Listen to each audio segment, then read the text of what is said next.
Our first scripture is Psalm 27, inclusive language adaptation. It goes like this. The Holy One is my light and my salvation. Whom shall I fear? The Holy One is the strength of my life. Of whom shall I be afraid? When evildoers assail me to devour my flesh, my adversaries and foes, they shall stumble and fall. Though an army encamp against me, my heart shall not fear. Though war rise up against me, yet I will be confident. One thing I have asked of the Holy One, that I will seek after, to dwell in the house of the Holy One all the days of my life, to behold the beauty of the Holy One, and to inquire in God's temple. For in the day of trouble, the Holy One will hide me in a shelter. Under the cover of a sacred tent, I will find refuge. I will be set high upon a rock.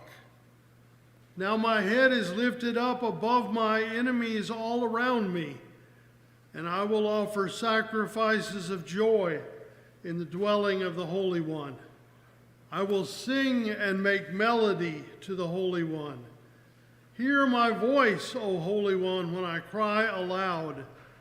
Be gracious to me and answer me.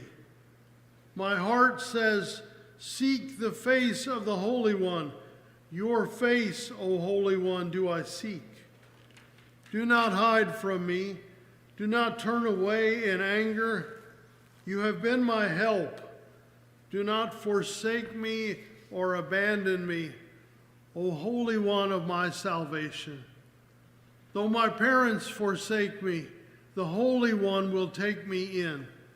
Teach me your ways, O Holy One, and lead me on a level path because of mine enemies. Do not give me up to the will of my adversaries, for false witnesses have risen against me, and they breathe out violence. I believe I shall see the goodness of the Holy One in the land of the living. Wait for the Holy One, be strong, and let your heart take courage. Wait for the Holy One.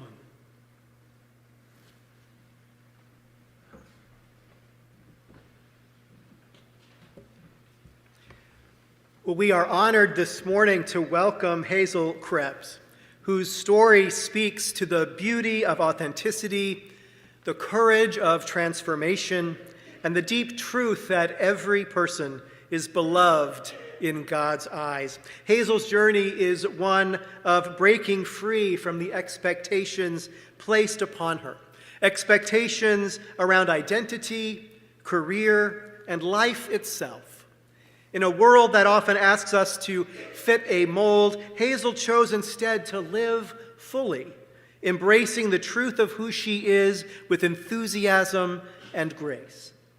Her book, Enthusiastically Me, chronicles this journey through sobriety, through gender transition, and toward a life of wholeness. And today she generously shares that journey with us. As a community of faith, we believe in the sacred worth of every person. We believe that telling the truth about who we are is holy work. And we believe that when one person's story is shared, we are all invited to live with greater courage, greater love, and greater faith. Hazel, we are so grateful you are here. Please join me in welcoming Hazel Krebs.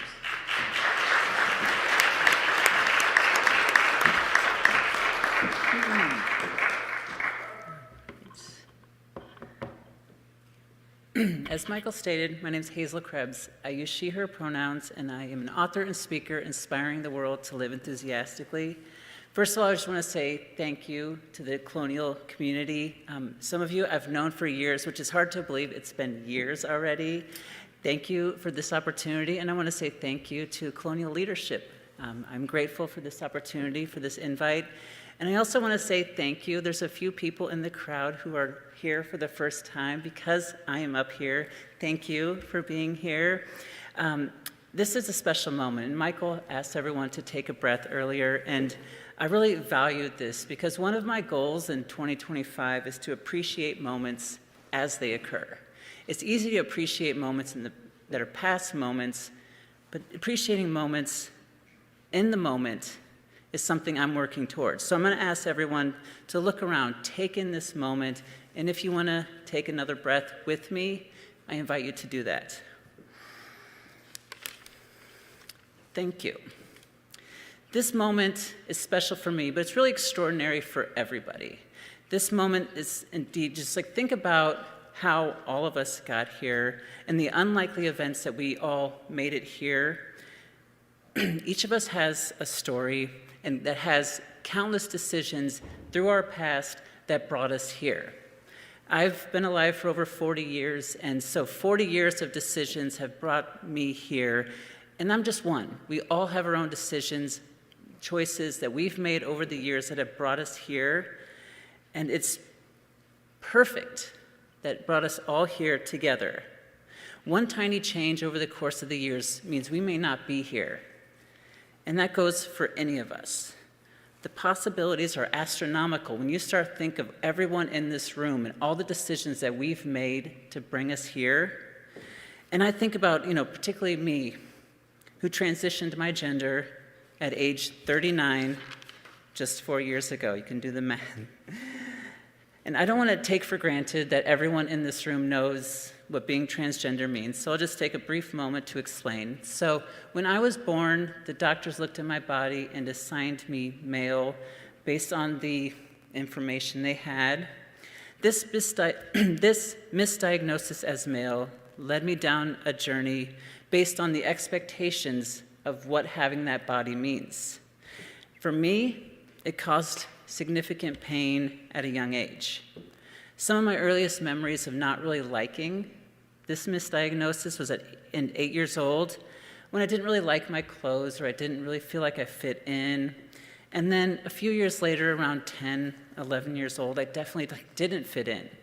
I didn't like having friends as boys and wanted to have friends as girls, but you can't do that if you have a body that's assigned male because you're supposed to like girls. There was just so many pressures from society to be straight. This was the early 90s, and for those who are alive back then know, some of the atmosphere around there. The worst part of all of it was I felt so alone because I felt so wrong. Down to even the name that I used to be called. It felt wrong for as long as I could possibly remember. My inability to live my way, this way is the way I love to live, but I couldn't do that. It ended up leading me down a horrible path, and in every moment, I abandoned my true, authentic self. Instead of embracing every moment, I adapted to the circumstances around me. The way I appeared was very plain, very boring, and not wanting to get attention. I conformed my interests and my desires based on the expectations that people had for a body like that. I just did stereotypically male things, but not too much because I didn't want attention. Just imagine, a girl with pink hair doesn't want attention, but it was true. Even my romantic pursuits when I was a teenager in my 20s were towards females because that was what I should do to appear straight. Even though in 7th grade, my first crush was a boy. And I felt so much shame in so many of the moments growing up, even when I just tried to be myself. The shame that I experienced was not just shame from the outside, but shame from my own thoughts. Because the pressures, they came from everywhere.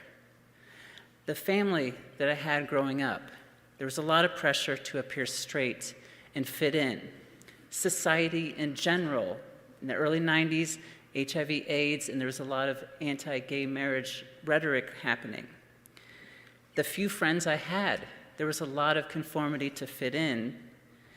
And even the church that I was forced to go to was a source of a lot of hatred that I experienced for myself.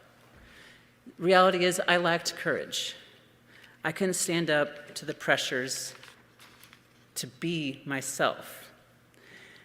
Every moment, I lacked the courage, and I ended up conceding down the path of what this generic American dream, the American dream that a person who's born with a male body should do.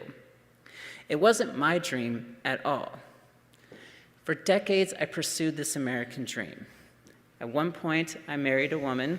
She's in the audience. So I had this straight relationship.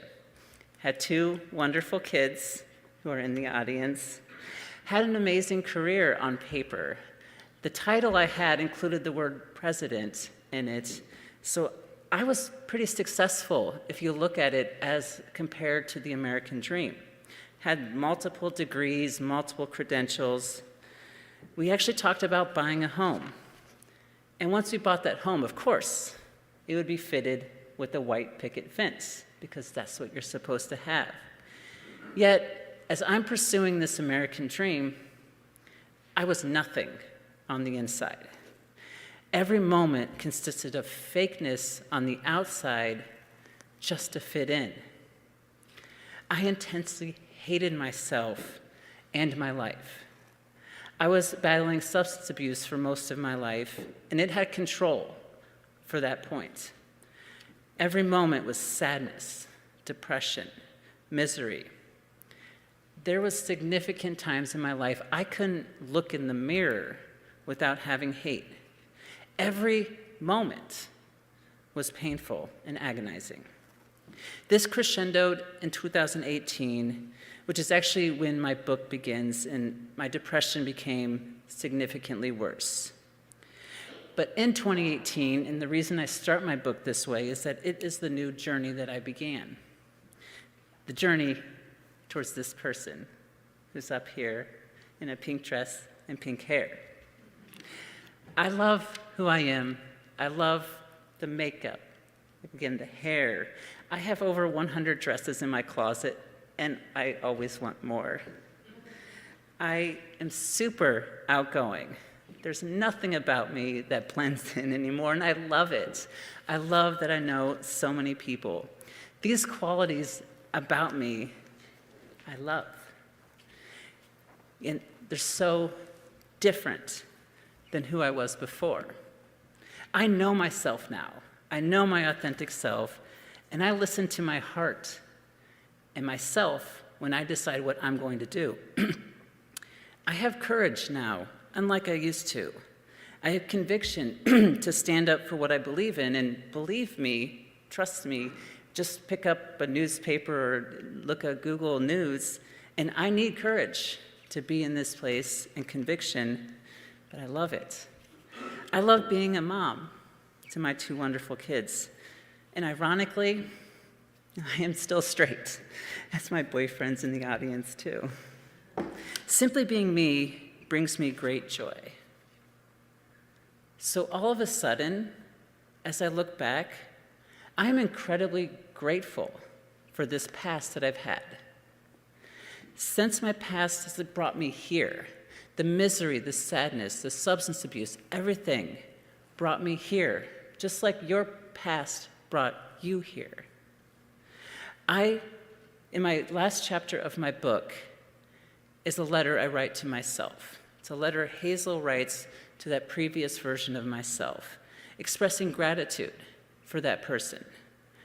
I offer the promise to be my best, most enthusiastic self for that version and all the versions of me before who couldn't do it.